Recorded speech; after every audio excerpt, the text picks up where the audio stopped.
कभी कभी भारत की असली कहानी किसी अखबार की सुर्खियों में नहीं बल्कि किसी गांव की गलियों में छिपी होती है, जहां ईमानदारी मजाक बन चुकी है और व्यंग ही सच बोलता है। यह कहानी है सिपालगंज की, एक ऐसा गांव जो दरअसल भारत की तस्वीर है, जहां सब कुछ चलता है, नियम भी और नियमों से बचने के रास्ते भी। नमस्कार दोस्तों, मैं आकाश और स्वागत है आपका स्काई लाइन्स के इस साहित्य यात्रा में। लेखक श्रीलाल शुक्ल, जिन्होंने इस राग दरबारी को लिखा, वो ना तो सिर्फ व्यंग्यकार थे और ना ही सिर्फ कहानीकार, वे समाज के डॉक्टर थे जो हमारी बीमारी को हंसी में पेश करते हैं। उनका लिखा हर पात्र, हर संवाद एक आईना है जिसमें हम अपना चेहरा देख सकते हैं। हमारी कहानी शुरू होती है रंगनाथ से, एक शहर का शिक्षित युवक जिसे देश की ग्राम्य व्यवस्था पर शोध करना है। उसे लगता है गांव भारत की आत्मा है, वहाँ सादगी, भाईचारा और नैतिकता होगी। पर जैसे ही वो सिपालगंज पहुँचता है, उसे महसूस होता है यह गांव आत्मा नहीं, एक पुराना नाटक है जिसमें हर किरदार अपनी भूमिका निभा रहा है, कभी बेईमानी को कर्तव्य की तरह और चालाकी को कला की तरह। सिपालगंज का राजा कौन है? वैद जी। नाम से वैद मतलब डॉक्टर, पर असल में राजनीति और चालबाजी के डॉक्टर हैं। वे हर बात में ज्ञान देते हैं, हर झगड़े में सलाह देते हैं और हर लाभ में हिस्सा लेते हैं। गांव का हर फैसला, चाहे वह पंचायत का हो या कॉलेज का, आखिरी मुहर वैद जी की होती है। रंगनाथ जब गांव के कॉलेज में पहुंचता है तो उसे लगता है कि शिक्षा यहाँ ज्ञान नहीं बल्कि ठेकेदारी बन चुकी है। कॉलेज के प्रधानाचार्य और प्रोफेसर कक्षा से ज्यादा राजनीति की मीटिंग में व्यस्त हैं। छात्र पढ़ाई कम और सभा ज्यादा करते हैं। कॉलेज का नाम सरस्वती विद्या मंदिर, पर यहाँ सरस्वती से ज्यादा भ्रष्टाचार देवता की पूजा होती है। सिपालगंज का ब्लॉक ऑफिस, पंचायत भवन और थाने तीनों एक ही दर्शन पर चलते हैं। काम वही होगा जिसमें कुछ लिया दिया जाए। वंशीधर जो ब्लॉक विकास अधिकारी है, उनके कमरे के बाहर लोगों की लंबी कतार है, पर अंदर जाता है वही जिसके पास वैद जी की सिफारिशी पत्र होता है, और जो सिफारिश लेकर नहीं आता उसे सुनने को मिलता है आपका मामला विचाराधीन है। सुबह का वक्त है, गांव की चाय की दुकान। पहला आदमी, अरे भाई सुना है रंगनाथ बाबू शहर से आए हैं गांव सुधारने। दूसरा आदमी हंसते हुए, गांव सुधारने नहीं भैया, खुद सुधरने आए हैं। यहाँ जो ज्यादा दिन रहा वो भी वैद जी का भक्त बन गया। सिपालगंज की असली समस्या गरीबी नहीं बल्कि सोच की गरीबी है। यहाँ हर व्यक्ति जानता है कि व्यवस्था गलत है, पर कोई उसे ठीक नहीं करना चाहता क्योंकि सब उसी व्यवस्था के फायदे में जी रहे हैं। वैद जी कहते हैं, देश को चलाने के लिए कुछ लोग ईमानदार और कुछ बेईमान दोनों चाहिए। सिर्फ ईमानदार ही होंगे तो काम रुक जाएगा। यही सोच राग दरबारी का केंद्र है, जहाँ भ्रष्टाचार सिर्फ बुराई नहीं बल्कि सिस्टम का ऑक्सीजन बन चुका है। रंगनाथ को जब एहसास होता है कि यहाँ सत्य की कोई जगह नहीं, तो उसके भीतर का शोधकर्ता धीरे धीरे व्यंग्यकार बनने लगता है। उसे लगता है कि सिपालगंज कोई गांव नहीं बल्कि देश का लघु रूप है, जहां आदर्श किताबों में है और चालाकी हकीकत में। सिपालगंज में दिन ढल रहा है, गांव के लोग राजनीति पर बहस कर रहे हैं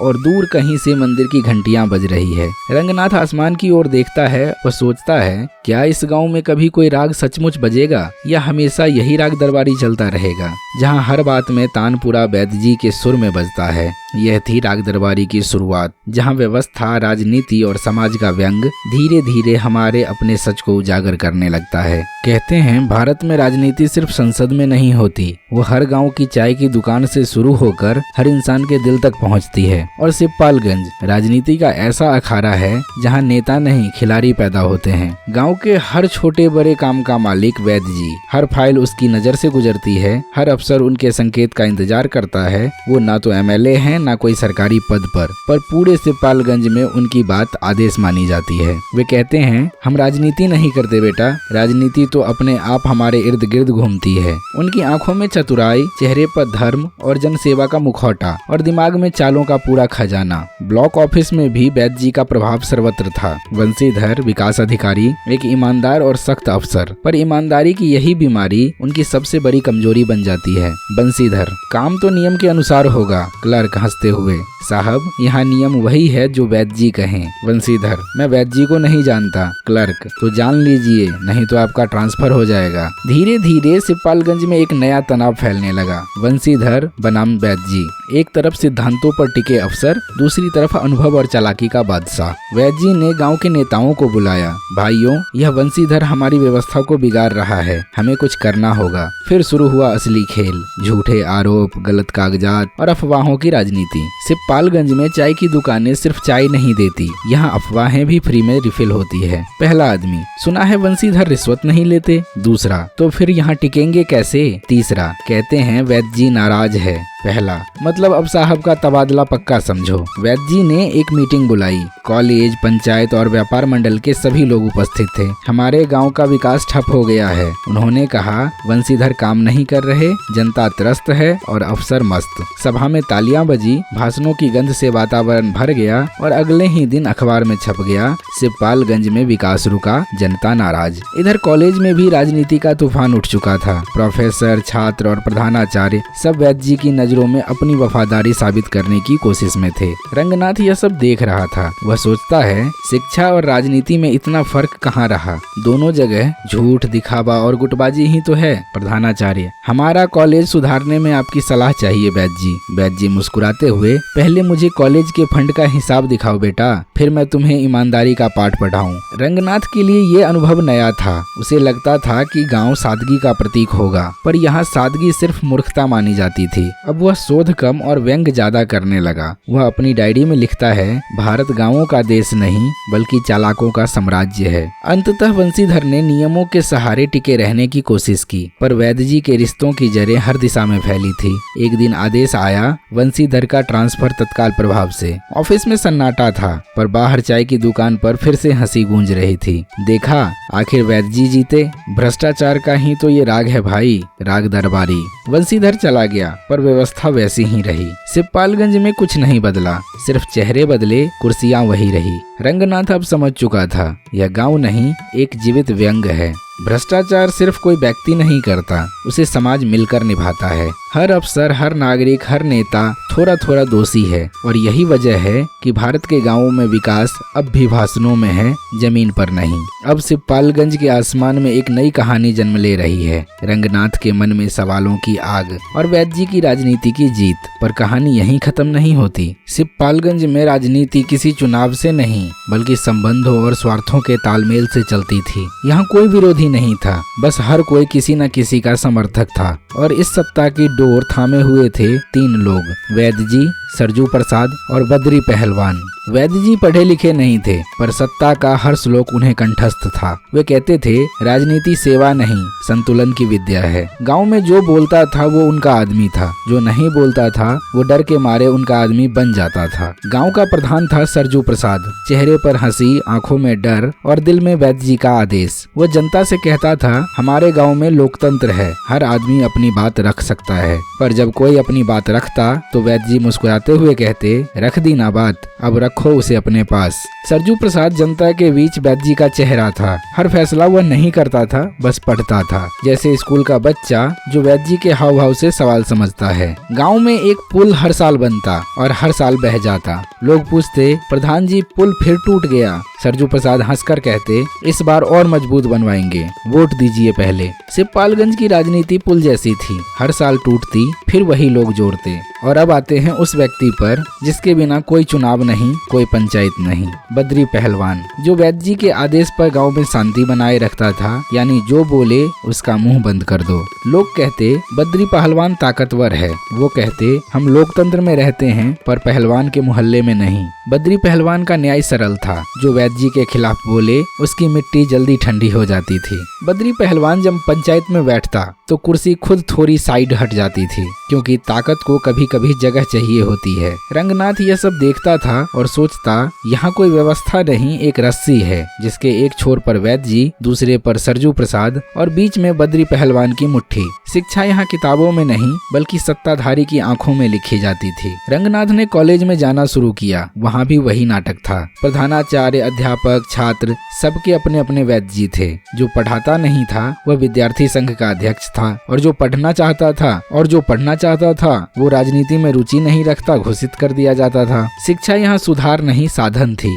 कुर्सी तक पहुँचने का। धीरे धीरे रंगनाथ समझने लगा कि सिपालगंज का हर आदमी वैद्य जी की कोई न कोई भूमिका निभा रहा है। किसी में डर है, किसी में शक्ति, किसी में चालाकी। सरजू प्रसाद और बद्री पहलवान दोनों उसी व्यवस्था के दो पहिए थे। एक चलता था डर से, दूसरा झूठ से। पंचायत का चुनाव नजदीक आया। वैद्य जी ने कहा, विकास के लिए चुनाव जरूरी है। असल में विकास से ज्यादा जरूरी था कि कौन पोस्टर में ऊपर रहेगा। सरजू प्रसाद ने रातों में बैठकों का दौर चलाया। बद्री पहलवान ने माहौल संभाल लिया। चुनाव हुआ और जीतने वाला पहले से तय था। गांव की जनता ने वही किया जो हमेशा करती थी, जिसे जीता बताया गया उसे ही वोट दे दिया। रंगनाथ सोचता रहा, यहाँ हर आदमी जानता है कि खेल क्या है, फिर भी सब खेलते हैं। यही राग दरबारी था, जहाँ भ्रष्टाचार कोई अपराध नहीं बल्कि एक संस्कृति बन चुका था। और उस दिन रंगनाथ ने अपनी डायरी में लिखा, यहाँ सत्य की सबसे बड़ी विडंबना यह है कि वह सबको दिखता है पर कोई उसे मानता नहीं। इस तरह से पालगंज का असली चेहरा रंगनाथ के सामने खुलने लगा।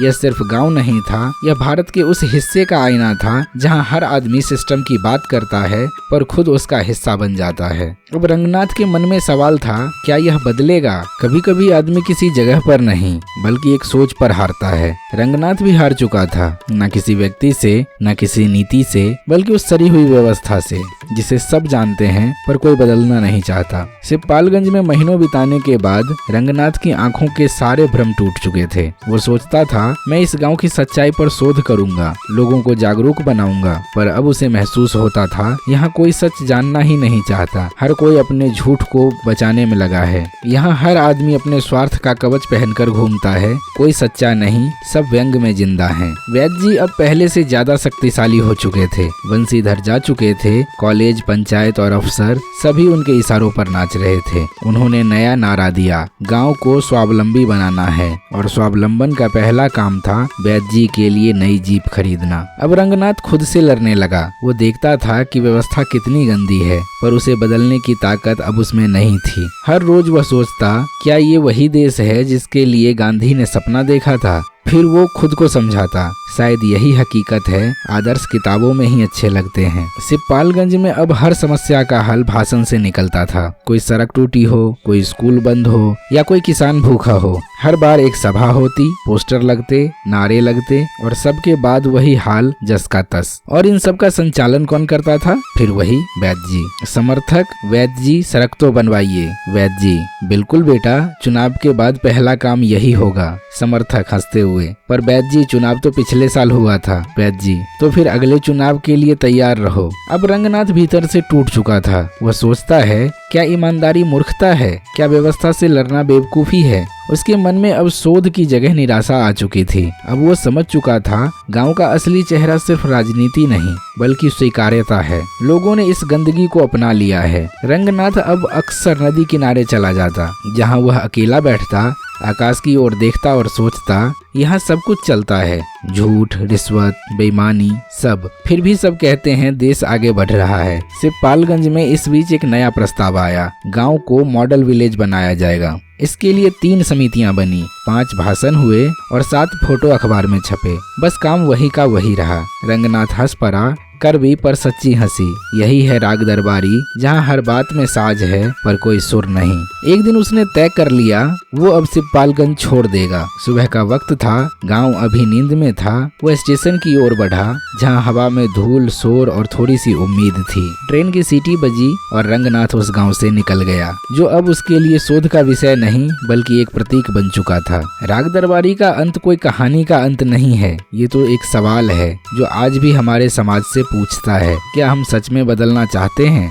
या हमने भ्रष्टाचार को अपनी संस्कृति मान लिया है? श्रीलाल शुक्ल ने इस व्यंग के जरिए हमें बताया, हंसी में लिपटी सच्चाई सबसे तीखा सत्य होती है। सिपालगंज चला गया पर उसके जैसे हजारों गांव आज भी जिंदा हैं। हर दफ्तर में, हर राजनीति में, हर भीड़ में। और जब भी कोई ईमानदार आदमी व्यवस्था से टकराता है, कहीं न कहीं वह राग दरबारी फिर से बज उठता है। सिपालगंज अब नक्शे पर एक गांव नहीं बल्कि पूरे भारत का प्रतीक बन चुका है। वो हर जगह है, कभी सरकारी दफ्तर के बाहर लगी भीड़ में, कभी कॉलेज के चुनाव में, कभी किसी न्यूज चैनल की बहस में। कहते हैं वक्त बदल गया है पर राग वही है, राग दरबारी। आज की राजनीति में वैद्य जी जैसे चेहरों की भरमार है, सूट टाई में, सोशल मीडिया पर सक्रिय, पर सोच अब भी वैसी ही। आज के वैद्य जी विकास की बात करते हैं पर विकास का ठेका अपने परिवार को देते हैं। आज के बंसीधर ईमानदार अफसर कभी सोशल मीडिया पर ईमानदार अधिकारी निलंबित की हेडलाइन बन जाते हैं, और जनता वो अब पहले से ज्यादा शिक्षित है पर शायद पहले से ज्यादा चुप भी। आज के कॉलेज में भी वही नाटक चलता है,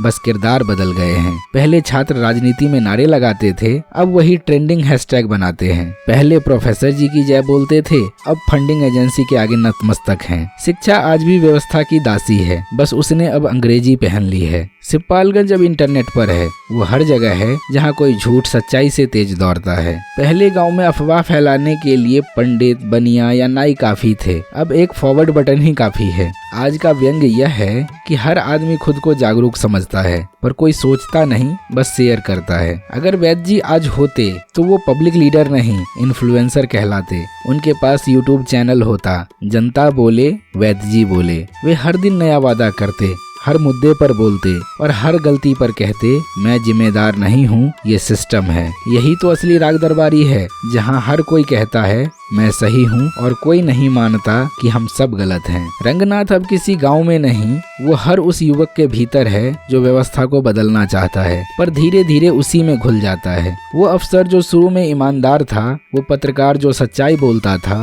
वो शिक्षक जो शिक्षा को सेवा मानता था, सब धीरे धीरे इस राग में शामिल हो गए। कभी लगता है देश बदल रहा है और फिर याद आता है राग दरबारी अब भी सबसे अस्थायी धुन है। आज भी योजनाएं बनती है, पोस्टर छपते हैं, भाषण गूंजते हैं और जनता तालियां बजाती है। बस फर्क इतना है, अब सिपालगंज के मंच पर एलईडी लगी है, माइक वायरलेस है, पर झूठ वही पुराना। श्रीलाल शुक्ल ने राग दरबारी में जो लिखा था वो व्यंग नहीं था, चेतावनी थी। उन्होंने कहा था भारत की सबसे बड़ी त्रासदी यह नहीं कि यहाँ भ्रष्टाचार है, बल्कि यह है कि हमने उसे स्वीकार कर लिया है। आज भी वो चेतावनी उतनी ही सजीव है, बस अब हंसी की जगह उदासी ने ले ली है। अगर आज रंगनाथ लौटे तो वो शायद फिर शोध न करे, बल्कि चुपचाप किसी कोने में बैठकर यही लिखे सुधार की शुरुआत किसी व्यवस्था से नहीं, इंसान के जमीर से होती है। और जब तक जमीर सोया रहेगा राग दरबारी बजता रहेगा। श्रीलाल शुक्ल नहीं रहे, पर उनकी कलम अब भी जिंदा है। हर भ्रष्ट नेता की मुस्कान में, हर ईमानदार की हार में, हर चुप नागरिक की खामोशी में।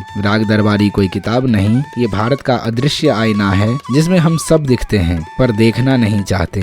तो दोस्तों, स्काईलाइट की यह प्रस्तुति आपको कैसी लगी कमेंट में जरूर बताइए। मिलेंगे आपसे अगली वीडियो में, तब तक जुड़े रहिए हमारे साथ। धन्यवाद।